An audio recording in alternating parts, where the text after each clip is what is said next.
Update naman po tayo sa paghain ng DPWH sa Office of the Ombudsman ng criminal charges laban sa ilang opisyal at contractor sa flood control projects. Kausapin po natin mismo ang kalihim ng DPWH, si DPWH Secretary Vince Dizon. Magandang tanghali at welcome po sa Balitang Hali.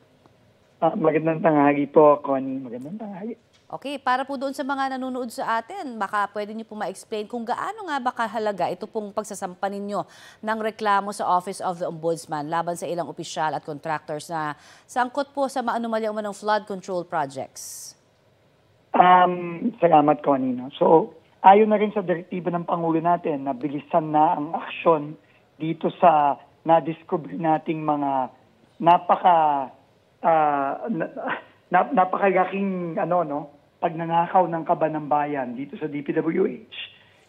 Nag-file po tayo ngayon ng kauna-unahang complaint laban sa 20 na opisyal at empleyado ng DPWH at 4 na kontraktor. No?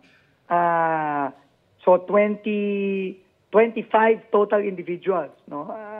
Ang kasama na rin dito yung district engineer ng Bulacan, si Alcantara, yung assistant at yung ibang engineer sila, Hernandez, Mendoza, at iba pa, no? At kasama din po sila Sara Diskaya, yung may-ari po ng Wawaw at yung may-ari ng Sims.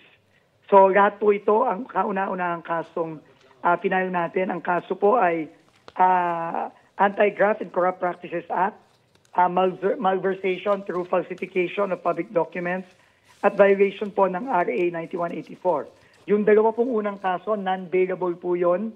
At lahat po ng mga parusa nito ay life imprisonment.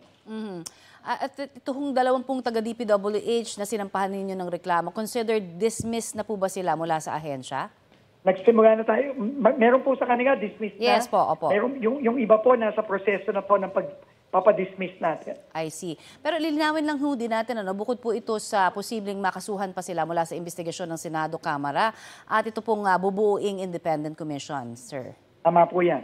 Ito pa yan po ang una sa, tingin ko po, napakarami po ng mga kasong ito sa mga susunod na linggo at susunod na buwan. Okay. At magagamit din ho ba itong i-file ninyo sa Ombudsman para mapabuksan po sa AMLAC siguro yung kanila pong mga bank records na hinihingi naman ng ilan pong mga nag-iimbestigang ahensya, no? Particular na po ang Senado, pati na rin po itong Kamara? Opo. Pinag-aaralan na po namin ito, ay inaayos na rin po namin ang mga papeles para dito at siguro po sa mga susunod na araw, magagawa na po natin ito. Okay. At ilan po sa mga niimbestigahang proyekto ay nabuo po sa ilalim ng panunungkulan ni dating DPWH Secretary at ngayon po Senator Mark Villar. Natanong niyo rin ho ba siya, gaya ho ng naging konsultasyon nyo ng mga dating Secretary si Rogelio Babe Singson at Jose Ping de Jesus tungkol po dito sa mga aligasyon na kung saan nababahiran din ho naman ang kanya pong dati hong pagiging Secretary ng DPWH? Kami po ay nag-schedule na lang po ng meeting. Pero kagaya ng paulit-ulit ko pong sinasabi, kailangan po lahat ng mga dating humawak sa posisyon na ito o umupo sa upuan na inuupuan ko ngayon, kailangan makausap ko po. Importante po yun kasi medyo overwhelming po itong hinaharap natin dito at kailangan natin ng mga input ng lahat ng dumaan dito sa DPWH.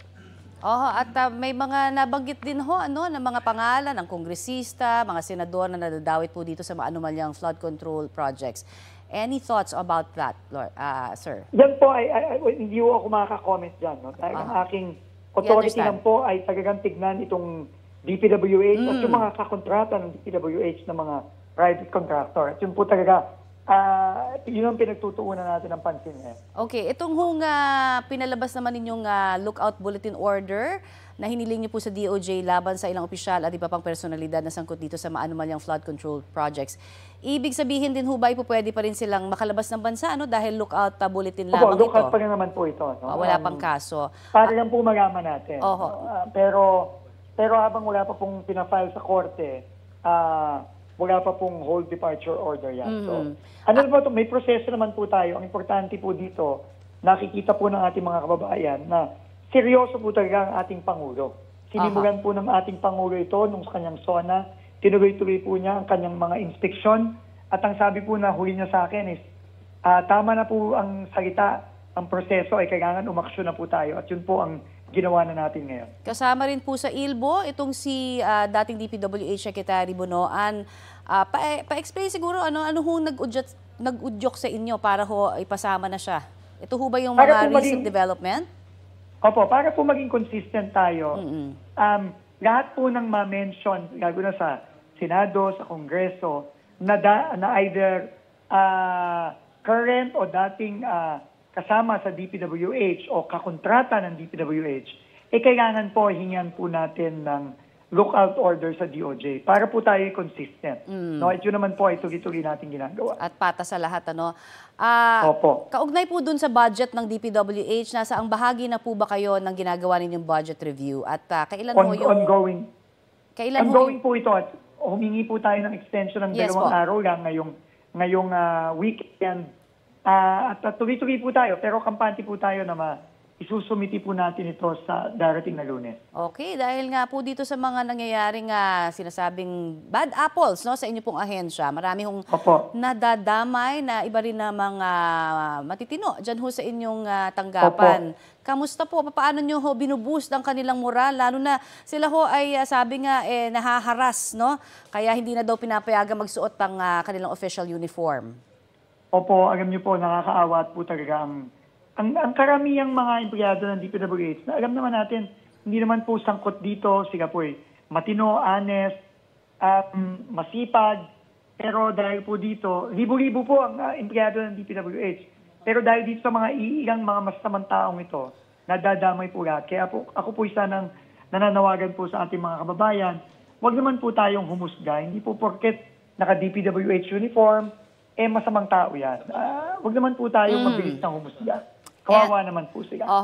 At kayo po, Sec Vince, no, simula ho nang kayo ho ay naging kapalit nga po dito bilang Secretary ng DPWH. How are you holding up? Kamusta? Nakakatulog pa ho ba kayo?